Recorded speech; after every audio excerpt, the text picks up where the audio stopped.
All right, welcome to the Mile High Market Brief and running it solo today as Russ is on location. And with that being said, let's dive into some Housing Wire news and let's look over what Logan Mohtashami has to say about what the real estate market is looking like. And keep in mind, this is rear view facing data. So this information is from last week that we are reporting on and digesting. So the headline reads this. Housing demand stays positive with mortgage rates near 2026 highs. Now, as we're looking at this is the important part of the conversation. But if we dive into just the AI article overview, housing indicators stayed resilient as rates pushed higher alongside the 10-year yield. It says pending home sales and purchase application posted year-over-year gains, while new listing inventory rose in a typical post-holiday snapback. And so what we understand inside of real estate is this. We have markets, we have cycles, and when we have holidays and everything else that are going on, what we do see is ebbs and flows inside of the real estate business. We are super seasonal, and these have these impacts on us that are pretty significant. So let's go through the headlines of this article. We're not going to read all of it, but let's start off with this weekly pending sales. As we look at the weekly pending sales, what it's going to do is, yeah, hey, this is going to be impacted by holidays and short-term fluctuations. But let's look at the graph here. So if we look at the graph, we're looking at three different years. We have 2024, that is your reddish orange. 2025, that's your darker red. And then this bluish black color, that is 2026. Yes, you are in 2026. And if we were to look at this data, what we're seeing is we're pretty much trending the exact same way, right? We can see that it's ebbing and flowing how it has over the last 3 years.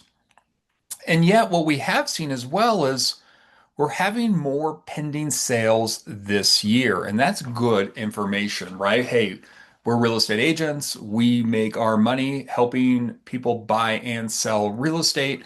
And so, as we're looking at this and we're seeing these upticks inside of pending sales, this is good. This means that, hey, those golden handcuffs that we have heard over through the years around how no one's buying, no one's selling because they have 2 and 3% interest rates is simply not the case anymore. I mean, we saw the headline. Housing demand stays positive with mortgage rates near 2026 highs. And as we're looking at this, what this is saying is listen, we've had people sit on the sidelines. We've had people sit on the sidelines in 22 when interest rates went up as quickly as they did, 23 and 24 and 25 where they stayed elevated. And yet people have gotten to the point where their butts are sore. They're going through, they've been sitting on the sidelines waiting for the Airbnb bust, the silver tsunami, the housing crash, interest rates, 2008 housing crisis all over again, and it's simply just not happening. So we scroll through, and one of the other things that we should be looking at is this purchase mortgage application data. Now, what this is an indicator of people reaching out to their lenders to figure out what they qualify for. Now, I am going to set this with an asterisk. And that asterisk that we're going to put on this is this. This does also account for refis, and there's no way to extrapolate this data from what we're looking at. So, yes, there are people that could refi in today at the highest rates that we have seen in 2026 and still be better off at some of the rates that they were at previously, which hurts me to say. And yet, when we're looking at this, what this is showing us is this. People are picking up the phone and they're calling their lenders. And we look at this data, and as it's ebbing and flowing, that's not what I'm concerned about. What I am looking at when I'm looking at this information is I want to look at it to see if we are trending above what we were year over year. And what we can see here is there's only really 3, 4 weeks worth of data where we had pre 2025, whereas we were looking at 2025 lows, if you will. And what this information is showing me is that, yeah, people are still reaching out to their lenders and having these conversations, and it's still ebbing and flowing, just like the seasonality through the holidays and through the seasonality that we've always had. Now, if you're looking at this, this should be exciting. What this is saying is more people this year are raising their hand to speak to their lenders to figure out what they're qualifying for. At the same time, this data could also make you sick to your stomach. Because if you're not going out and having conversations with your people, if you're not staying in touch with your buyers and your sellers, they might be going somewhere else. What this data shows me is this.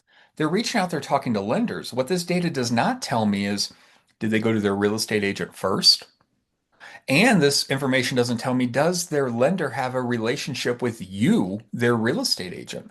Because if they don't, who is this lender sending these people to go talk to? And so this should be everyone's call to action right now. Everyone's call to action on this should be like, hey, this year we're seeing more positive trends versus last year over people talking to lenders. Now, if you're not having conversations with your people about potentially buying a house, what this could be is that this could be people that are going past your pipeline. They're going and having conversations with other real estate agents that are simply not you. As we're going to scroll down and look at this data, we're not going to talk about the 10-year yield or the spreads, and yet it's all important, but let's look at the inventory. As we're looking at the housing inventory, what we're also going to see is this again, we're going to look at 21, 22, 23, 24, 25. We're getting more inventory. Yes, we did have a dip over the holiday season, and yet we do believe this is going to come back to fruition. But as we look at this information, it says, listen, housing inventory saw a traditional snapback, right? We always see this during holidays. This is nothing that is going to be scary. This is nothing that, as we're looking at this as the real estate economist, the choice for our people, that we're looking at this data and saying, uh-oh, this is an issue. This is not an issue. This is saying, hey, you know what people wanted to do? They wanted to go have barbecues. They wanted to hang out with family. They wanted to be inside of this Memorial Day. And so as we're looking at this, we can see that we're seeing healthier levels, right? What we're seeing is we're seeing inventory still come on the board. What does this tell us? Well, we have higher interest rates and we're seeing inventory come onto the board. Well, who's putting their home on the market knowing that what we know, most sellers become buyers. And so they're looking out and they're saying, well, hey, if I sell this house, I'm going to have a place to live because that's life. And so these people that are putting their home on the market, they're motivated. All right. These are motivated sellers that are putting their home on the market knowing that they are going to be vacating maybe their 2 or 3% interest rates. And they're going to be jumping in to a 6% plus at this point. So as we're looking at this data, what this is telling me is that we're seeing more people again that are tired of waiting on the sidelines and that they have real true motivations to sell their house. So life events again. This is no longer 2021. Remember what happened in 2021 and in 2020? We had super low interest rates because of a global pandemic. And we were literally having conversations with people that were just simply looking to move across the street so they can have a different view of the neighborhood. Well, people that are selling their house now, they're getting married, they're having babies, they need bigger houses, death, divorce, different jobs, they're being transferred, all kinds of deployment, all kinds of things are happening. Life is happening. So as we're going through and we're thinking about life events, what we understand is that we have this roller coaster.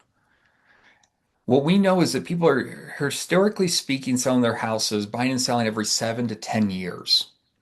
But what we don't know is the life events that are happening in between those 7 to 10 years. And that's what this is showing me. What this is showing me is that people are going through something is happening, which is taking them from their current living situation and putting them into a different living situation because the interest rates are where they are. So we've looked at two graphs now. One graph says that people are trying to figure out what they qualify for and they're talking to lenders. And another graph is over here saying that we're seeing more inventory on the board. Yes, slight setback with the holiday, but it's going to bounce back. And yet we're seeing more and more inventory hit the board. What is the conversations? Your single family listings again. Here we are. We have 24, 25. You're the dark black right here in this 2026. Again, year over year, we are higher. So we're seeing more. And then let's look at price cut percentages. What we know is this. Historically speaking, one third of all homes take a price decrease over any current year. All right. So one third, if you're doing the math, that's 33%. Yes. So in 2025, we had 40% of all homes with a price decrease.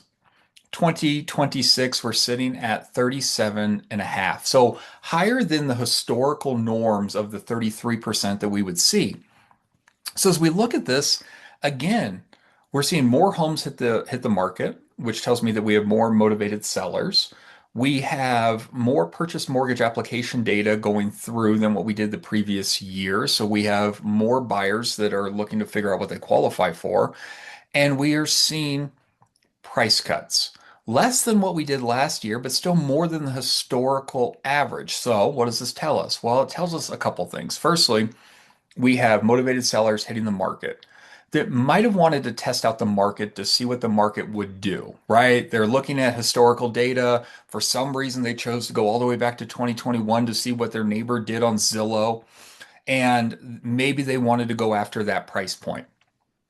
But then again, the people that are putting their home on the market, they're not doing this for funsies. They were hoping to get the money that they wanted to get, but yet a life event has happened. So they've also come back to the table and they said, well, hey, I actually do got to get this house sold because I don't want two mortgages. I don't want to be a landlord. I don't want to be insert whatever here. Again, we won't know what that motivation is unless we're having that conversation with them as their real estate economist. And so we're going through and what we're seeing is we're seeing again this data, one third of all homes taking a price decrease because we're having more motivated sellers hit the market. We're having motivated buyers that are coming through, seeing the interest rates, and still life has happened to them as well. And they're needing to buy. They're coming to table, they're negotiating, and we're getting deals done. Let's switch it over and let's talk about this though. The truth about the job data in 2026. Now, let's set the table here. What we know is that we have a job loss recession Fed. This data is coming from HousingWire, it's coming from Logan Mohtashami again. And when we're talking about this job loss recession Fed, what this looks like is this. We know that the Fed has a dual mandate. All right. So we have this pendulum, if you will. Maybe it's a teeter-totter, whatever you're picturing. And they have these dual mandates. And what they're trying to do is they're trying to make sure that they keep inflation steady as well as Americans employed. And it's not even necessarily Americans employed. They just have a data set that they're saying X amount of Americans can't lose jobs is really all it is. It's not like a we have a threshold of how many people we want. It's a we're comfortable with this amount of a percentage of our population without. And so when we're looking at this data, if we're just going to scroll down, this is the one that I really want to look at. It says monthly change in employment by industry in May 2026. So we're looking at this information, and what's important about this is this. We see government, we see leisure and hospitality, private education, we see business and professional services. And those are all up. I mean, other services, nothing significant. We go down a little bit further. Manufacturing's up, construction's up. Construction's big, right? Because we're in real estate, and if people aren't building houses, there's going to be less inventory. And this is actually a really good indicator of how the housing market's going, right? If some of the national builders are no longer bringing people in to do tile work and to put roofs on houses and do framing, that's a pretty good indicator that we have an issue that they're actually seeing. But yet this is up. So we're looking at this info. Financial activities are down, okay, fairly significant. Wholesale trade's a little bit down, retail trade down, information, which I don't know what that is, that 411, I'm not exactly sure. We're looking at this data. Guys, what this is pointing to is that even though interest rates are high, and keep in mind that we think about interest rates because we think that we deal in the highest price point product that most Americans purchase in their life, and that interest rate directly impacts their financial capabilities. But when we're also looking at what rates are doing, it also has an impact on people borrowing money to expand infrastructure, to open up a new storefront, to hire employees. And what this is showing is interest rates are still elevated and people are still employed. So, what this is most likely pointing to is that we're actually seeing with higher interest rates, people still have jobs. We understand that the two ways that we control expenses, number one is going to be through leases and buildings, and the other one's going to be through payroll. Well, this is saying that we're not seeing a significant drop in payroll anymore. And so, what we're probably looking at, we understand that contracts are associated with leases, is that we're seeing that these owners are probably making less money, but they need to continue to build more widgets, which means they need to employ more people. So, I say that to say this, we have lived through this environment where interest rates have been super elevated and the Fed is not in a position where they are going to either be strong-armed or to really be pushed to drop the rates, especially when we have people being employed. All right. Inflation is ebbing and flowing. We understand that a lot of this is because of the war conflict that we have going on. And we understand that with oil and everything coming in, there's uncertainty, there's expensiveness that is happening inside of multiple industries because we need oil to power cargo vans to get things places. And yet, when we're looking at this information, people are employed. The Fed is not going to be in a position where they feel that it's going to be necessary to lower rates anytime soon. So, what are we going to have to do? I would implore everyone to make sure that you're having those conversations, whether it's through coffee, you're getting onto your brokerage meetings with your lender partners that are in your brokerage houses to figure out what they have going on inside of their ecosystems for products for your people. Because again, interest rates aren't coming down. What products are we able to help make sure that we are easing that financial stressors that a lot of Americans are facing with the interest rates being what they are? I would also say this. How many people on our calls are going through and they are developing a relationship with new builds? Because new builds, they're their own banks. They're not going through the same regulations that our banks are going through for pulling money and loaning money to investors. What they're doing is they are using their pools of money to be able to sell their own products. And so, how many new builds have you built relationships with to know these are the three, four hot deals that they have coming through? These are their incentive packages, putting this in our newsletters, firing this information off, going through, putting it on social media, when we're doing our care calls, when we're at our barbecues, when we're insert whatever here, and interest rate conversations come up, we can say, well, there's actually some new build products with the current incentives that I have relationships with that I can actually put some of my people in homes for cheaper than they would in a resale in an older home. Brand new 2026 home, cheaper than a 1960s home. And guys, just think about the conversations that we can have once we have that information. Let's go to Resi Club.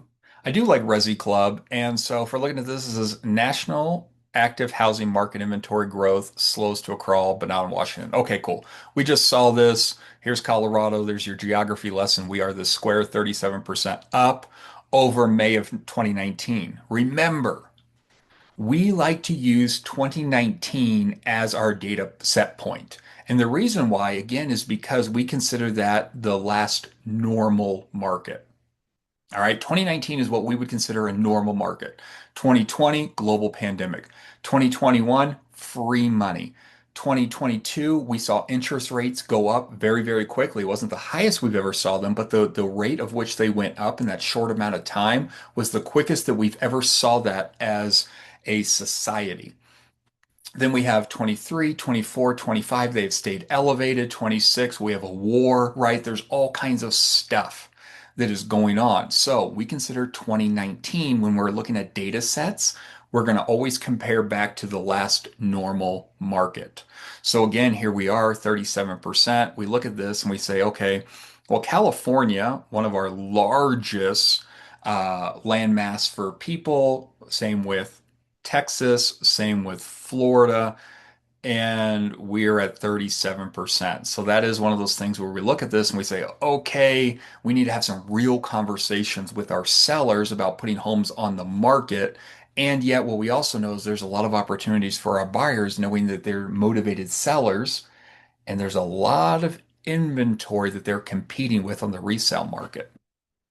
So we scroll through this thing. Some of this data we've already kind of looked at, but here's 2025 into 2026. All right. We have 2% more inventory in May versus last year when we're talking in active inventory for sale. So 2%.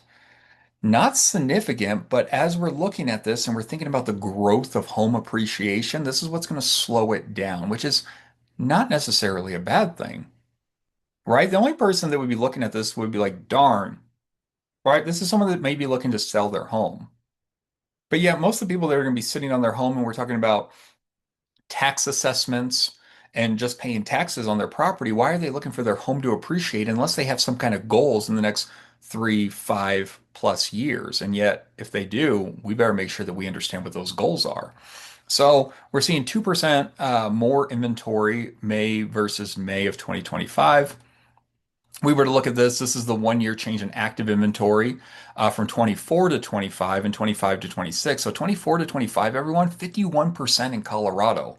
We saw a 51% increase in housing inventory from 24 to 25. And then let's just add 26 on top of that, guys. We are forever increasing. So why 2026 doesn't look like a huge number, couple that with last year. Guys, we have way more inventory than what we've had over the last handful of years. And with that, think about the people that are putting their home on the market. These are the motivated. The people that are buying their home, these are the motivated. How can we put these guys together to figure out a win-win to make sure that we're answering these people's questions around real estate to make sure that we're hitting their financial dreams and everything else? So when we're looking at 2019 versus 2026, we already looked at this graph. There's your 37%. And here it is just in a plot map where we're looking again. Here's Colorado. So again, when we're looking at this, it's hard to take a look against Florida and Texas because again, they have way more population than we do. And yet we're still competing with them in the size of how many people that we are seeing more inventory wise. And then I'll bring this up for us so then we can have a little bit bigger and better of a picture here. So I'm going to go through here. Guys, you're number three on the list. Like, this isn't necessarily a list that we super want to be on, but yet we understand this. The more inventory we have, the more opportunities there's going to be. And yet we understand that we still don't have enough inventory for the entire population of the United States. So if we look at 2017, and again, this is active housing inventory in May. So 2017, we went from 18,000 and it kind of like fluctuated a little bit around there. 2021, we understood interest rates were super low. 2020, global pandemic. 2022, this is about when rates started going up a little bit. And then we've lived in this May through May time period right around here. So about 30,000 homes. So 1 year change again, 2%. And yet we are leading the pack when it comes to year over year change, at least from 25 to 26. Now let's go through and let's just have one more quick conversation. It says first time buyers are the missing link in today's market. Now, this is what's interesting about this article. It says the share of first time home buyers in the US housing market has fallen 21%. This is the lowest on record. All right. Now, this doesn't mean that the American dream is dead. We know it's far from dead. What this means is this: we have an affordability issue, especially here in Colorado. Be thinking about what our price point is. If you're talking about the Denver metro, let's call it 600,000. If you're our friends up in the mountains, this could be really anything at that point, right? We're talking 600,000, a couple $1 million, and everything in between. You couple that with an interest rate of this 6%, what you do is you see people say, hey, with what I'm currently making, if I were to take this dollar amount, multiply that with that 6% over 30 years, this is what my monthly payment is going to look like, and some decisions have to be made. So when we're talking about a first-time home buyer, we would have thought about a first-time home buyer in their 30s a handful of years ago, but now we're talking about a first-time home buyer that's closer to 40. And what this article is not telling about that is this. Not only have we seen a dip in first-time home buyer down to 21% from a historic norm closer to 40% of all home buyers are first-time home buyer, what this is not telling us is that the age has swung. All right. We are talking about a older millennial at this point versus someone that has just started their life after college and finding their significant other and wanting to start a family or whatever that looks like in their future. And so when we're going through, it says, hey, the math has stopped working. And it absolutely has, right? They're doing the math over here and they're saying, hey, repeat buyer in 2026 is bringing in 200, 300, or sometimes $500,000 in equity.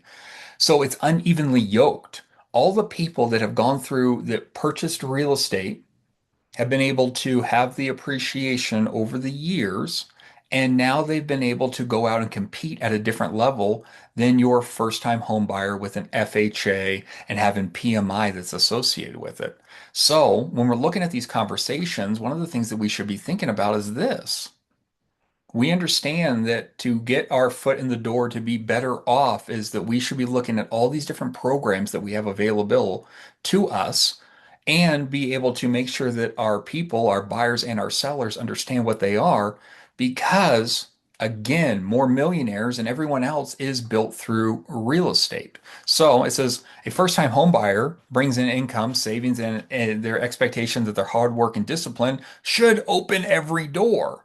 Yet the qualifying income required to purchase a median home price in the United States has roughly doubled since 2020, guys, and that's just the reality that we're living in. So as we're going through, this is what I would say. First and foremost, we have two different ways that we could be looking to do our marketing efforts going forward. So, are we going to build our marketing platforms to where we are looking for the older generation that has more income so that we can actually help them buy, sell, and invest in real estate? Or are we going to build an advertising around maybe helping someone get into a rental to start, stay with that person through the rental to where they have built up some equity and everything in between, right? So we have these two different pillars, and yes, we can cross mesh them a little bit. And yet, a handful of years ago, I would have told everyone that was the craziest ideas to work with renters. And yet, I think that at this point, we might need to start looking at renters as a subcategory, even knowing that Colorado, there isn't a huge co-op that's going to be necessarily associated with this. And yet, maybe put in some of those billable hours to where we're going through to put deposits in the emotional bank account so that when they do look to buy, sell, or invest in real estate, they're thinking of us, plus giving them that experience. They're going to be telling their parents. They're going to be having conversations with other people that are in their tribes. And those people, as they're looking to buy or sell, we have now entered that ecosystem with them. So, again, this goes back to say, listen, the American dream isn't dead. We're still seeing more inventory come on the market. We're seeing higher interest rates. We are still seeing employment levels stay pretty flat. What we need to be making sure that we're doing is have as many conversations to be in emotional proximity so that we can take massive mind share from our buyers and our sellers so that when they're thinking about transacting business, they're thinking about us. All right, Colorado region, super appreciate everyone. Hopefully that some of this information was helpful. Let's go through, let's take massive, massive mind share. The market share will follow. Looking forward to seeing you guys next week. Bye, everyone. Thanks, Charles. Thank you. Thank you.